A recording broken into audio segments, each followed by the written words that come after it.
இலக்கை நோக்கி டுவர்ட் த கோல் இந்த நிகழ்ச்சிக்கு உங்களை அன்புடன் வரவேற்கிறோம். Praise the Lord. ஆண்டவராகிய இயேசுவின் இனிய நாமத்தில் இந்த புதிய நாளிலே உங்கள் எல்லாருக்கும் அன்பின் வாழ்த்துக்கள். மத்தேயு 23 அதிகாரம் 13 வசனம். மாயக்காரராகிய வேத பாரகரே, பரிசேயரே, உங்களுக்கு ஐயோ. ஆண்டவராகிய இயேசு கிறிஸ்து பொதுமக்கள் மத்தியில பேசின கடைசி வார்த்தைகள். இந்த அதிகாரம் முடியும் போது சொல்றார், கர்த்தருடைய நாமத்தினாலே வருகிறவர் ஸ்தோத்தரிக்கப்பட்டவர். அந்த சத்தத்தை கேட்கிற வரைக்கும் இதுக்கப்புறம் நீங்க பார்க்க மாட்டீங்கன்னு சொல்லிட்டார். பொதுமக்கள் மத்தியில் ஆண்டவர் வேத பாரகர்களை, பரிசேயர்களை நேரடியாக கடிந்து கொண்டார், நேரடியாக அவர்களை எச்சரித்தார். ஏன்னா அவங்கள ஆண்டவர் மாய்மாலம் பண்ணுகிறவர்களாக பார்த்தார். அவர்களுடைய உபதேசம் வேறு, அவங்க கை கொள்றது வேறு. மக்களை எதெல்லாம் செய்யணும்னு சொல்லி அவங்க கட்டாயப்படுத்தினாங்களோ அதெல்லாம் அவர்கள் செய்கிறதே இல்லை.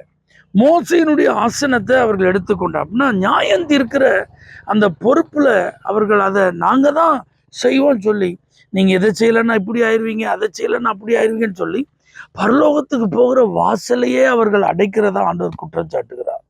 அது மாத்திரமல்லாமல் விதவைகளின் வீடுகளை அவங்க பட்சித்தார். கஷ்டப்படுறவங்களெல்லாம் போய் பார்த்து அவர்களுக்கு முன்பாக தங்களை பக்திமான்களாகவும் பரிசுத்தவான்களாகவும் காண்பித்து, உங்களுக்கு ஏதாவதுன்னா நாங்கள் தான் செய்யணும், எங்கள் மூலமாக தான் செய்யணும்னு சொல்லி அவர்களிடத்திலிருந்து எப்படியெல்லாம் பொருட்களை, பணங்களை, வீடுகளை, நிலங்களெல்லாம் அபகரித்து தங்களுடைய வசதிகளை பெருக்கி கொள்ளலாமோ அதில் தான் அவர்கள் கவனம் செலுத்தி கொண்டிருந்தார். அதனால் ஆண்டவர் அவங்களை கடிந்து கொள்ளுகிறார். நீங்களே குருடரான வழிகாட்டிகளே அப்படின்றார். உங்களுக்கே பாதை தெரியாது, நீங்க எப்படி இன்னொருத்தருக்கு பாதையை காண்பிப்பீங்க? நீங்க எப்படிப்பா நீங்க பரலோகத்துக்கு போறதுக்கான வழியை காட்டுவீங்க? ஆண்டவர் சொல்றாரு, ஒருத்தனை உங்க மார்க்கத்துல சேர்ப்பதற்காக யூதர் அல்லாத ஒருத்தன் யூத மார்க்கத்துல சேர ஆயத்தமா இருந்தா கடல் கடந்து போய் அவனை சந்திக்கிறீங்க, என்ன பிரயோஜனம்? நேரடி அவனை நரகத்துக்கு கூட்டிட்டு போறீங்கன்றார். தசம பாகம் கொடுக்கறதுல ரொம்ப கவனமா இருப்பது போல காண்பிக்கிறாங்க. வெந்தய, ஒருத்தலாம், சீரகம் அதிலெல்லாம் தசம பாகம் கொடுக்குற மாதிரி காண்பித்து நீதி, இரக்கம், நியாயம் அதெல்லாம் விட்டுறீங்களப்பா. கை கொள்ள வேண்டியதை கை கொள்ள மாட்டேன்றீங்க, முக்கியத்துவமானதற்கு முக்கியத்துவம் கொடுக்க மாட்டேன்றீங்க. ஆனால் உங்களை நீங்கள் மற்றவர்களுக்கு முன்பாக முதன்மையானவர்களா, மேன்மையானவர்களா காண்பித்து எல்லா இடத்துலையும் முதல்ல உட்காரணும்னு தானே ஆசைப்படுறீங்க அப்படின்னு சொல்லி ஆண்டவர் கடிந்து கொண்டார். முதன்மையான இடத்துல உட்காருவது தவறல்ல, ஆனா உட்கார்ந்தா முதன்மையான இடத்துல உட்காருவேன்னு சொல்லி அடம் பிடிக்கிறதான் தப்பு. இதைத்தான் அவர்கள் செய்து கொண்டிருந்தார். மக்களுக்கு அவர்கள் போதித்த போதனைகளை அவங்க கொஞ்சம் கூட கை கொள்வதே இல்லை. ஆக இன்றைக்கும் ஆண்டவர் இந்த ஆவி நமக்குள் இருக்கக்கூடாது என்று எச்சரிக்கிறார். மாய்மாலம் பண்ணுகிற ஒரு ஆவி நமக்குள்ள இருக்கக்கூடாது.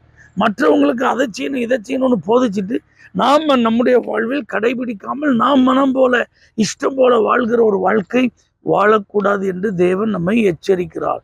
மற்றவர்களுடையதை அபகரித்து கொள்வதற்காக, நமக்கு இருக்கிற வசதிகளை வாய்ப்புகளையும் பெருக்கி கொள்வதற்காக மதத்தை கையில் எடுக்கக்கூடாது, மார்க்கத்தை கையில் எடுக்கக்கூடாது, போதனைகளை கையில் எடுக்கக்கூடாது என்று சொல்லி கர்த்தர் இன்றைக்கும் எச்சரிக்கிறார்.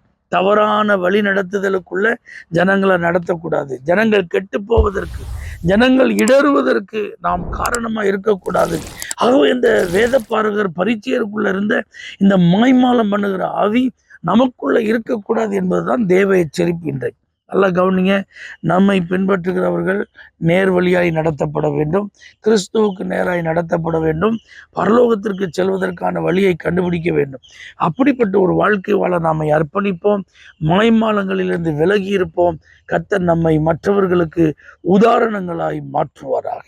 தகப்பனே, பரிசேயர்கள் வேதப்பாரர்களை கடிந்து கொண்டது போல எங்களுக்குள் ஏதாவது கிரியைகள் இருக்குமானால் எங்களை விட்டு அதை அகற்றும். இயேசுவின் நாமத்தில் பிதாவே, ஆமென். For prayer contact, Pastor J. J. Kumar, El Shaddai Ministries, 9500252586, Surandai.